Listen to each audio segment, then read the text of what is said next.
Pinangunahan ngayong hapon ni Pangulong Ferdinand R. Marcos Jr. ang pamamahagi ng libreng bigas at iba pang ayuda sa Kalibo, Aklan.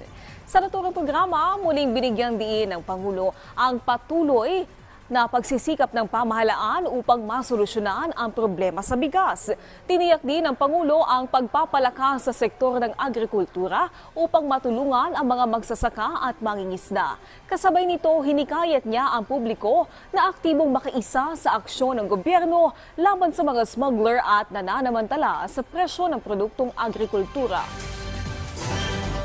Mariing pinabulaanan ng Department of Health ang kumakalat na balita tungkol sa umunoy pagsasailalim sa lockdown ng East Avenue Medical Center ngayong araw dahil umano sa COVID-19. Ayon sa DOH, walang katotohanan na ang naturang balita. Itinanggi din ito ng pamunuan ng East Avenue Medical Center. Samantala, pinayuhan naman ng ahensya ang publiko na huwag magpakalat ng maling impormasyon at suriing mabuti ang source ng isang balita.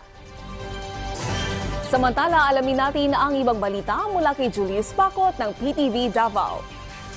Mayong adlaw, nagtuo si Senador Francis Tolentino nga kinahanglan nga malakip na sa kultura sa mga pampubliko ug pribadong establishmento ang kanunay nga pagpahigayon og mga earthquake drill.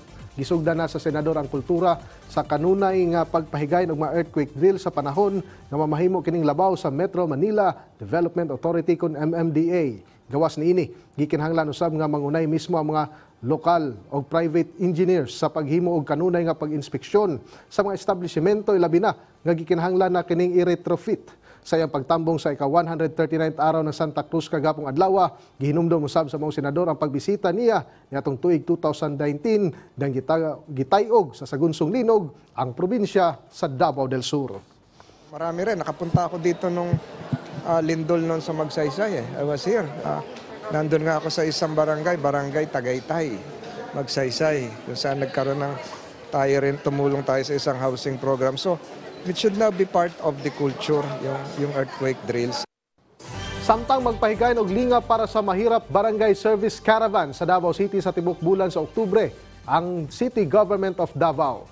Kung asa 19 ka mga barangay ang ilang bisitahon, din sumala pa sa labaw sa linga para sa mahirap nga si John Patrick Celis, ang mga barangay sa Tagakpan, Kabantian, Baguio District, Matina, Biao, Tugbok Proper, Pakibato District, Turil, Buhangin, Kalinan, Malagos, Tamugan, Kilate, Sirawan, New Valencia, Arcastillo, Agdao ug Kawayan ang ilang nakatakdang bisitahon sa maong barangay service caravan.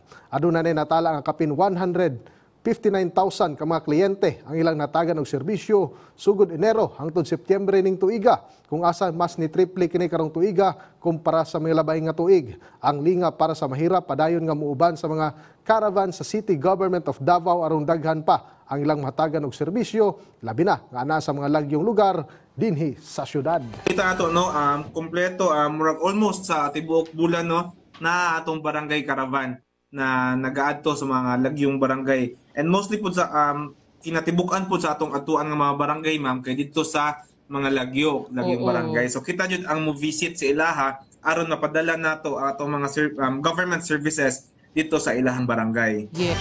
Ug mao katong mga nag-unang mga balita gikan dinhi sa PTV Davao, ako si Julius Pacot. Mayong adlaw.